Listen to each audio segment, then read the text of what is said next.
আমরা জানি যে এই ধরনের কিছু ঘটনা ভোট পরবর্তীকালে হতে পারে, সেজন্য আমরা নির্বাচন কমিশনকে আগাম জানিয়ে রেখেছি এবং সেই কারণেই অমিত শাহজি ঘোষণা করেছেন যে আগামী 2 মাস কেন্দ্রীয় বাহিনী থাকবে এবং কেন্দ্রীয় বাহিনী মনে রাখতে হবে যে কেন্দ্রীয় বাহিনীর যে আগ্রাসী ভূমিকা, সঠিকভাবে মানুষ যাতে ভোট, যে কারণে মানুষ ভোট দিতে পেরেছে।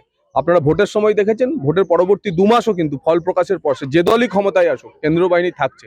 তাই যারা মনে করছেন যে এখনো ভোট পরবর্তী হিংসা করবেন তারা এখন থেকেই সতর্ক হয়ে যান। কোথাও করা যাবে না, নির্বাচন কমিশনের নির্দিষ্ট গাইডলাইন রয়েছে এবং নির্বাচনী পর্যবেক্ষকরা রয়েছেন, রিটার্নিং অফিসাররা রয়েছেন।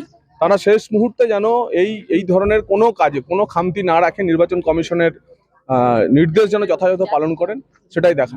একজন শাসক দলের যদি শীর্ষ নেতা নেত্রীর যদি কাউন্টিং সেন্টার নিয়ে এই নির্দেশ দিতে হয়, তাহলেই বোঝা যাচ্ছে এই নির্বাচনটা তৃণমূল কংগ্রেস হেরে গেছে। কমিশনের এই সিদ্ধান্তে আমরা খুশি।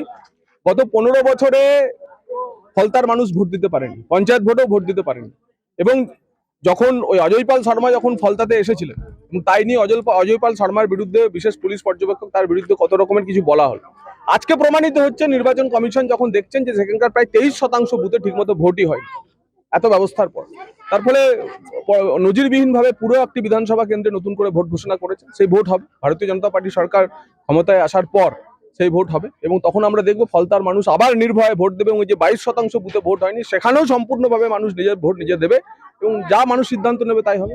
ডিসিপ্লিনারি অ্যাকশন, পুলিশ কমিশনার তার যে নির্দিষ্ট গাইডলাইন আছে সেসব দেখে যা করার করছেন, এ নিয়ে তো এখন আর কিছু বলার নেই। এখনো এমসিসি ইনফোর্স আছে এবং পুলিশ কমিশনার নিজের সিদ্ধান্ত নিচ্ছেন। প্রফেশনাল ডিসিশন পুলিশের, কলকাতা পুলিশের নিয়ে আমাদের কি বলার থাকতে পারে।